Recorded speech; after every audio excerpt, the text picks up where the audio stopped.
By Vainqueur, one of his last dragon guests said, flying away under the midday Sunday amazing bragging day. Of course, it was mine.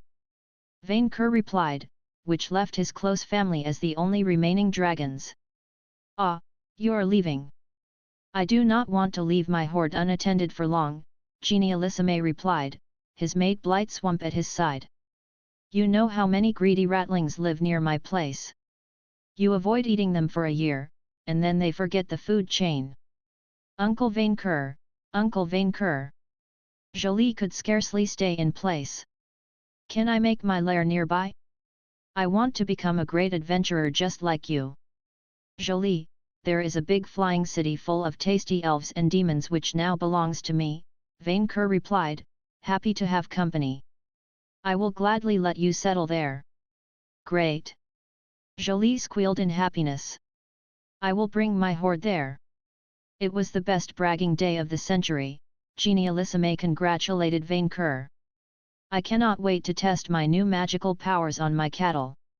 Just wait for my new one next century. Vainqueur said, although he wouldn't stop boasting about his great discoveries anytime soon.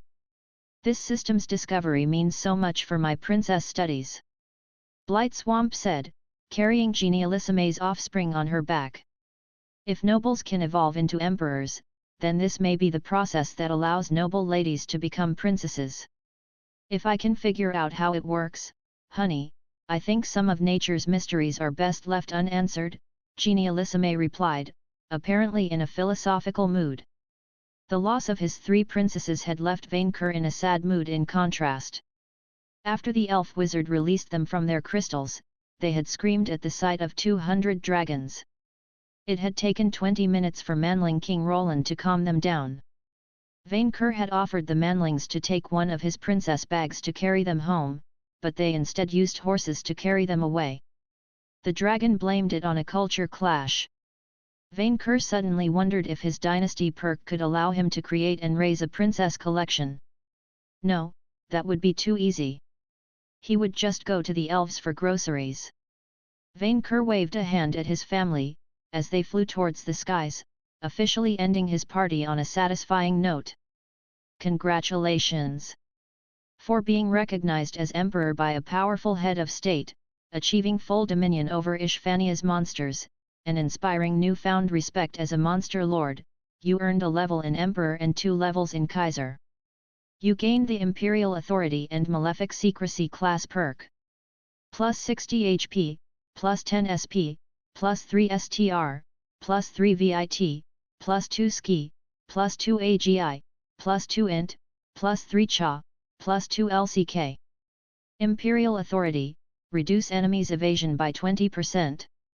Malefic Secrecy, divination spells and perk trying to ascertain information about you automatically fail, unless they succeed on an opposed charisma check.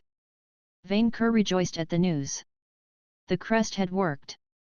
Of course, like after every bragging day, the entire area looked like the aftermath of a volcanic disaster. There wasn't a house unturned, or a sheep left alive. Minions!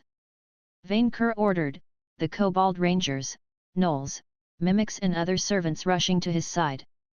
The party is over. Your Majesty, Kobold Red bowed, imitated by the others. How can we serve? Where is Manling Victor? Vainqueur asked, ready to summon his trusty sidekick to his side. I think I saw the chief with a girl, Bony Blue replied. But all humanoids look the same, so I cannot tell which one. Ah! Finally! Vainqueur resisted the urge to summon his minion, at least until he had bestowed his eggs upon a worthy stock. This would be his only day off this year. Then you, Kobold Rangers, shall be in charge of leading the minions for the following missions. The Kobold Rangers live to serve, your Dragon Majesty. The Rangers adopted a pose, Junior the Mimic letting out a happy bark behind them. Vainqueur immediately began to distribute orders. Ranger Red, fetch me Manling Charlene and ask her for quests. The holiday is over, now it is time for work. My vaults must overflow with gold again. Ranger Pink, you shall write a new chronicle of the War of the Horde, narrating the defeat of the Moth King more. It shall be called the Return of the Dragon, and it shall be distributed to every home, so everyone can learn of my great deeds. No work of mine will ever do justice to your Majesty's deeds, but I will do my best. Ranger Black, fetch me corpse-selling jewels and have him raise every minion fallen in the line of duty. If death will not end Manling Victor's service, then I shall not deny this pleasure to my other lackeys. The rest of you, Vainqueur pointed a claw at the ravaged village. Clean this up. Yes, your Majesty, they sang together, before immediately scampering to work. Vainqueur observed his minions do their merry work, dragging away corpses and repairing the houses. His eyes turned to his volcano, then to the desert which now belonged to him. How much treasure slumbered beneath the sands! How many coins cried alone, hoping for him to carry them away to his vault! His adventures made him realize he had always thought small, before meeting Manling Victor.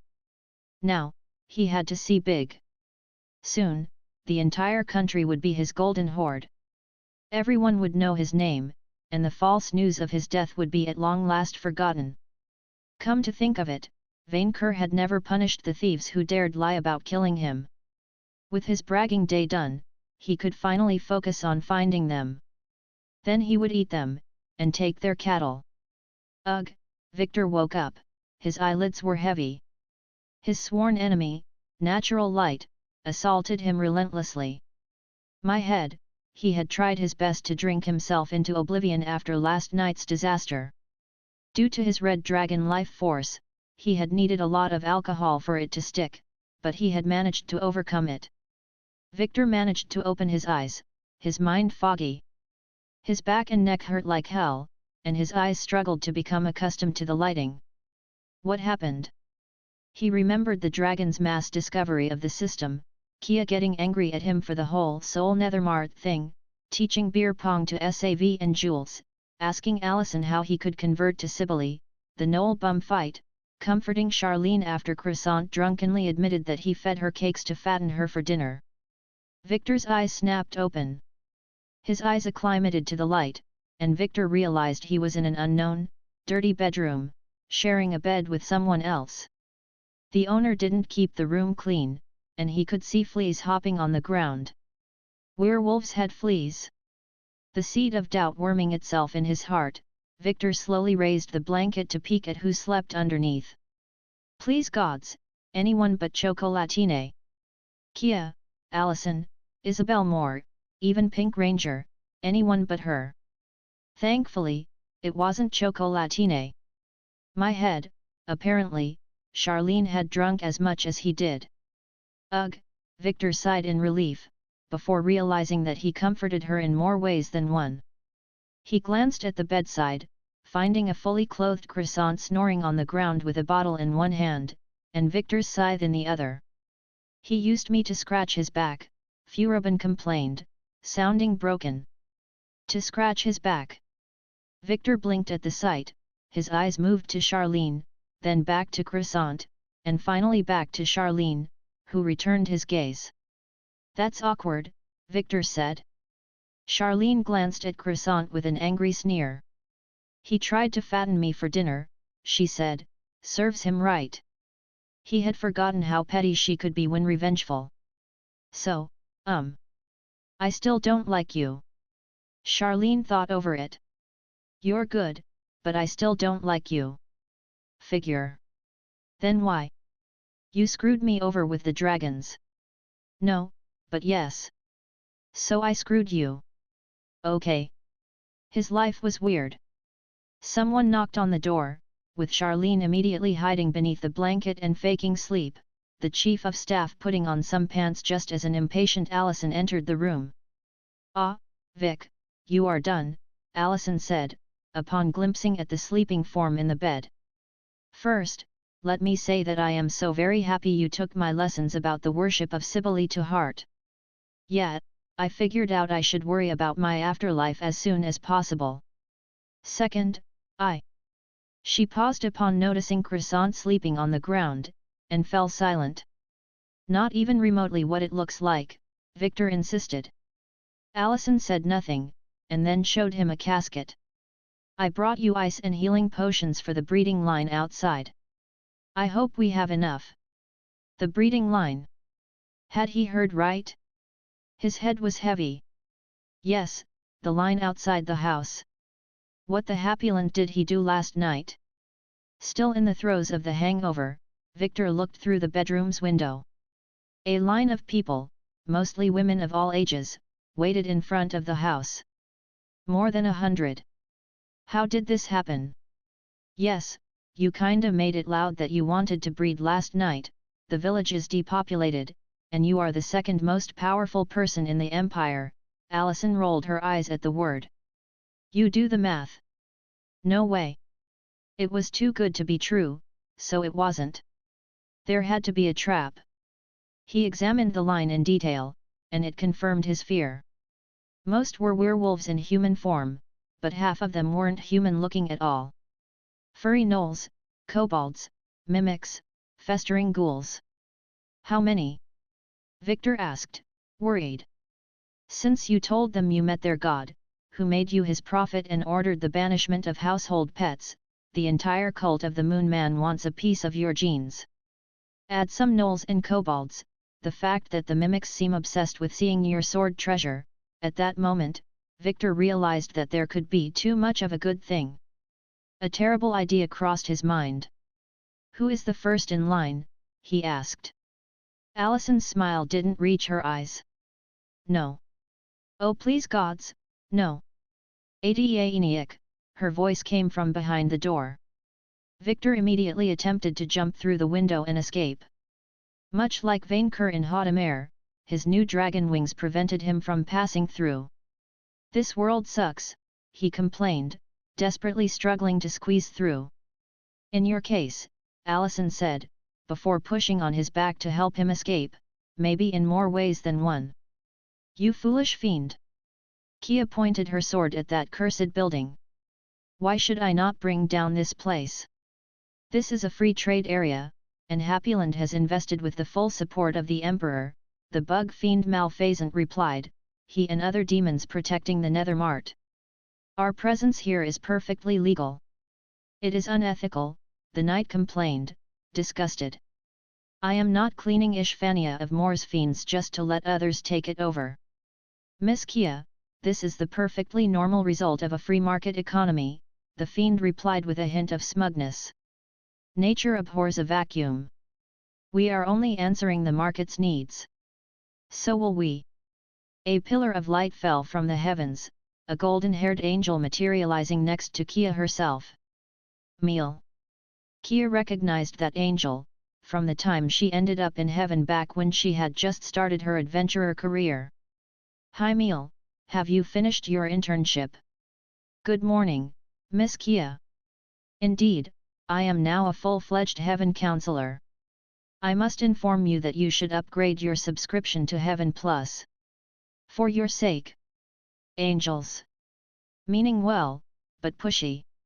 Look at that, the bug fiend's tone turned venomous. A redemption chaser. Let me guess, your subscriptions are down again, and you have come to learn from the better multiplanar company. Those are donations, and they are up. Meal replied, the mere sight of the fiend angering her. In fact, I have come to prospect new CLI new believers. Prospect. This is our market. We took it from More Hell Corporate, now it's our turn to establish a monopoly. Since it is a free market economy, as you slimy sales demon said, the higher UPS want to invest there, Meal replied, showing the fiend a contract. I have received the authorization of the Grand Vizier himself. You will not steal our market share. Malphasant protested, much to Kia's joy. The goddess, Shesha, also voiced her intention to invest in the new Ishvania, as did the Church of the Dread Three, the angel replied. If you fear our competition, then wait until they arrive. Malphasant turned to his fiend bodyguards. Inform the shareholders, he ordered. And cut our prices the way the Emperor cuts his foes. Is this what I think it is? Kia asked, seeing the big picture rearing its ugly head. A land ruled by, and for, greedy monsters, with no taxes, no regulations, and total freedom of religion. Miel nodded. Ishvania will become a haven for chaotic mortals and non-humans in a very short time. Now that Mr. Dalton has opened the market after breaking Moore's monopoly, we in heaven can finally bring light to all. Having seen heaven and its practices, Kia rolled her eyes when Miel didn't look. They were better than the alternative, but since I cannot harm that fiend the Paladin way without voiding my diplomatic immunity, I'm going to Moria, the knight decided. Moore still has followers who need to be kicked out downstairs. You have the ear of the Emperor and his Grand Vizier, so we hope that you will convince them to take the right path. Miel gave Kia a wink similar to those in advertising. Everyone needs a shoulder angel. Ugh, politics again. Not that Kia complained, since she had a feeling things would turn out to be very interesting. All of the dragons present developed a class of their own. The temperature dropped heavily at her words.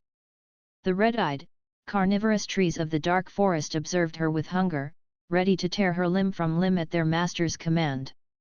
Lucy Lavere, leader of the Nightblades and vampire criminal mastermind, kept her cool and continued her report.